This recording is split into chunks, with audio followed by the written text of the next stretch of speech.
Hello and welcome to Asia Gaming Brief's Face-to-Face series. Today I'm talking with Tim Shepherd. He's a director with Fortuna Investments and he's just returned from Vietnam. We're going to be discussing the situation on the ground there and some of the opportunities in the VIP clubs. Hi Tim, thanks for joining us today. Very good to have you with us. Obviously, you've just got back from Vietnam, where you managed to get for the first time since the pandemic. Can you take us through, first of all, a little bit about what the protocol is for arriving in Vietnam? So when I arrived, you needed 9 days in full quarantine, hazmat suits and so on. But as of today, it's now 3 days home stay or hotel stay with testing on departure. So it's much more liberal now, should you say. So it is very progressive. And one of the reasons for this is a 92% uptake on vaccination, which is the sixth highest in the world. And the government's really got to work on that. It's following that up with an open door policy now. Should see it being an attractive place to visit. Are you seeing much of a pickup in international air traffic?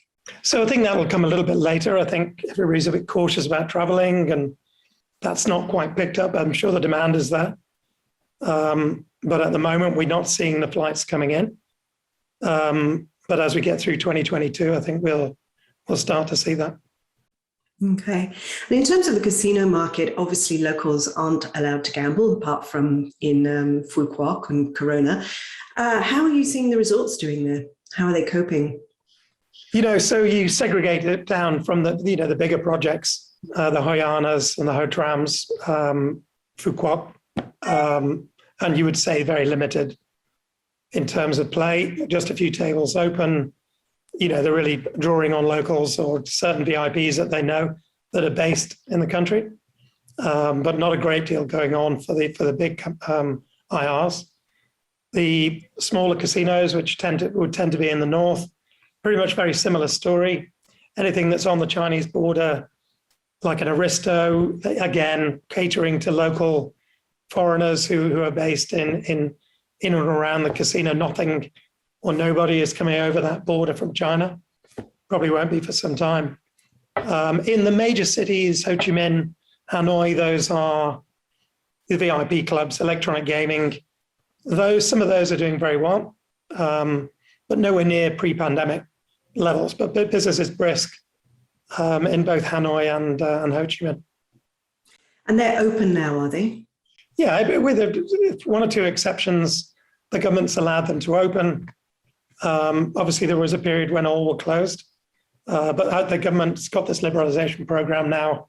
It's putting, you can walk around Vietnam as if it was before pandemic levels, of course, with your mask on. But the government is anxious to get back to business as usual. It's got the same opinion of Omicron as most other people, that it's here to stay or isn't as devastating as other variants. So we should see pickup across the sector, yeah. So obviously the casinos in Vietnam get a lot more attention than the pubs and clubs. They're very much overlooked. Can you tell us a bit more about what they consist of, who they're catering for, and how you see their prospects? The VIP clubs? Yeah. Yeah, as long as you're close to a big population, where it's close to industry and manufacturing, what you're looking at is, I wouldn't say particularly anti-China sentiment in terms of manufacturing, but the shift between places that foreign investors can get to reasonably and places where they can't, cheaper workforces potentially, and a less, or I should say an easier working relationship between countries. Vietnam probably, is just striding ahead slightly of China at the moment. So we're seeing more people visit. That means more Korean investment, more Malaysian investment, potentially more American investment. And that means foreigners following in behind it and always looking for something to do. So those factories tend to be around the big cities, and those foreigners, the middle management, which would tend to live in the cities with their families close to schools and so on. And that, therefore you have that demand, that latent demand. And give us a bit of color. What are these VIP slot rooms like? Roughly how many of them would you see maybe in Ho Chi Minh, for example? To sort of 10 to 15. They have to be in 5-star hotels, well, again, with one or two exceptions, but typically the law lays down it must be a 5-star hotel. And ditto in Hanoi. And it can consist of anything from 80 or 90 electronic games up to 150. The interesting part of that is a roulette wheel is counted as one machine. So you could have an unlimited number of terminals around a roulette wheel, will still only count as one. So that 150 could translate to 200. And the number of terminals in the VIP club would be a factor of how many rooms in the 5-star hotel, typically 1 in 5. So for every one room, you'd get, for every 5 rooms, you could have one terminal. Would you be allowed to have any live dealer, or is it purely table game? So not officially, although some clubs do have a sort of stadium-style dealer who deals cards, and players will gamble on a terminal looking at those real cards. So it's a sort of hybrid model, and not everybody does that. Some manufacturers and some club owners interpret the law different than others. Right. Okay. And obviously, after looking beyond COVID, we will have a big question mark once borders do reopen as to where the Chinese will be allowed to go to gamble. How do you see these clubs and some of these other properties in Vietnam as being placed? Yes, it's a good question. Is Vietnam really a hub for Chinese to fly into? It is a proximate country. It's obviously a tourist destination in and of itself. And, has many beautiful parts to it, the beaches, the mountains in the north, the Halong Bays in the east on the coast. And I'm no expert on this, but certainly they would be gearing up for the general public of China to visit. It being a next door neighbor, Vietnamese and Mandarin are quite similar, actually, in the spoken word. So it is a country that Chinese feel comfortable visiting. And 1,000 years ago, actually, it was considered part of China. So there's a lot of history there that makes it a good destination. Flights to Da Nang or Hue, or specifically for the purpose of gambling, that's another thing. But the tourist aspect of it, I think, remains quite a strong fundamental business for Vietnam and tourism, and therefore for the bigger integrated resorts. I was wondering, if China is really going to be very serious about gambling tourism, whether some of these smaller clubs would benefit as they fly more under the radar. Yeah, that's right. And they tend to be in the 5-star resorts. So if you were running a tour down there, but however, I would say there's no live gambling in those sites. There's no tables, no baccarat tables. You can't touch the cards. So there's that disincentive really to people flying in for that reason. But we've seen that before. We've seen people fly in and travel a distance to go to live casinos, but it hasn't really worked with Ho Chi Minh, has it? And that is a 3-hour drive from Ho Chi Minh. It hasn't really worked out that way, even when the good times were happening around the Chinese gaming world, if you like. Right. And so tell us a bit about what Fortuna's, how do you pronounce that? Fortuna's been doing in Vietnam. So we invested in Southeast Asia 2-3 years ago, and we picked Vietnam as a place that we thought would succeed pre-pandemic, obviously, but it's done okay. We invest in a hotel club in the north of Vietnam, which did very well until the pandemic. So that's been closed now for exactly 2 years. But we don't have the costs that others might have. In Hanoi, we have a VIP club. And we're looking at investing in Ho Chi Minh in a similar sector, in the VIP sector, which we really like. We work with Scientific Games particularly, and the machines do very well in Vietnam. So we've got a good partnership with a very strong competitor there. What machines do you have in there? I mean, also within the SG portfolio, or within all portfolios of machines, a mixture of good banks of slots and then electronic table games. Roulette does particularly well in the VIP clubs here. Any of their other slot games performing particularly well? Yeah, so we we have other games apart from SG, and it's the market leaders in Macau tend to be the market leaders in Vietnam and everywhere else. So Aristocrat also we use, and Interblock is strong as well, of course. Any difference between North and South, or is it sort of broadly homonym? We haven't seen it. There's probably a stronger expatriate population and returning Vietnamese population in Ho Chi Minh, so those clubs will do significantly better, I think, across the board than in the North.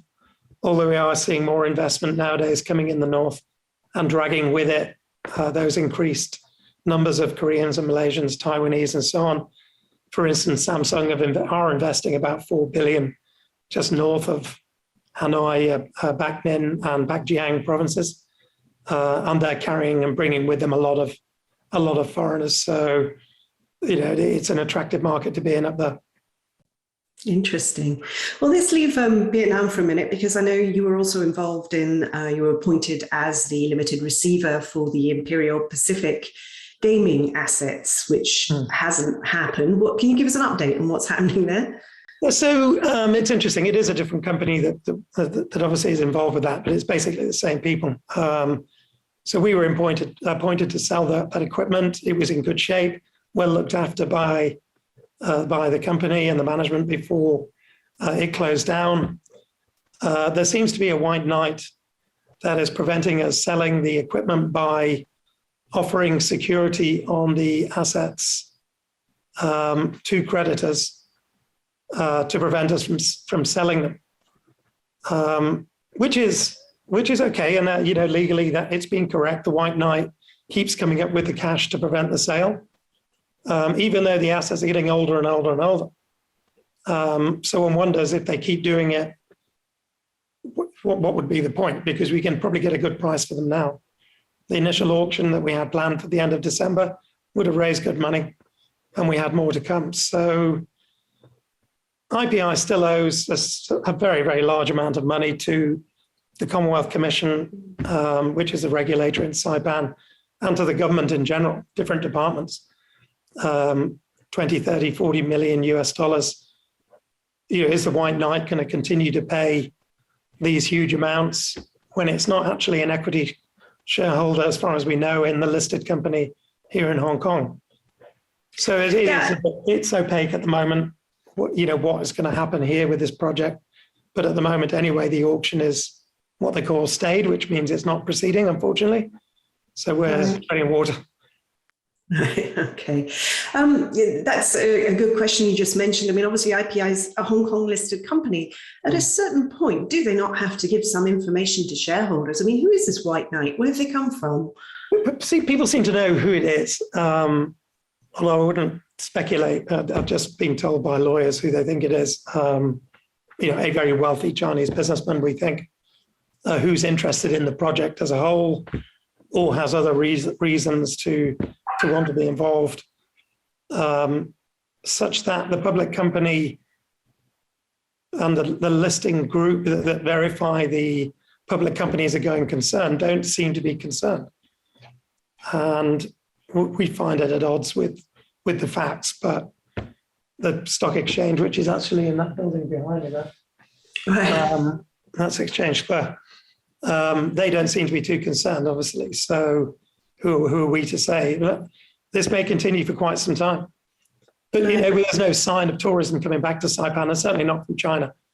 So how will this proceed over the next months? And many, many, many creditors need to be paid, tens of millions of US dollars. And it's this little piecemeal approach to paying off the most urgent ones, i.e. those that are connected to the receivership. And once all the creditors that are on the judgment that we were acting on are paid or otherwise secured, then the rest of the creditors are on their own until they can get a judge to agree to something similar.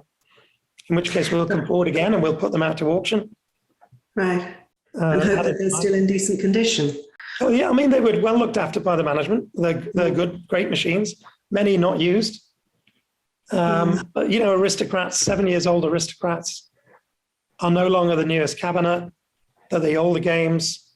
And they've been sitting in a casino now for 18 months without electricity in what is a humid part of the world.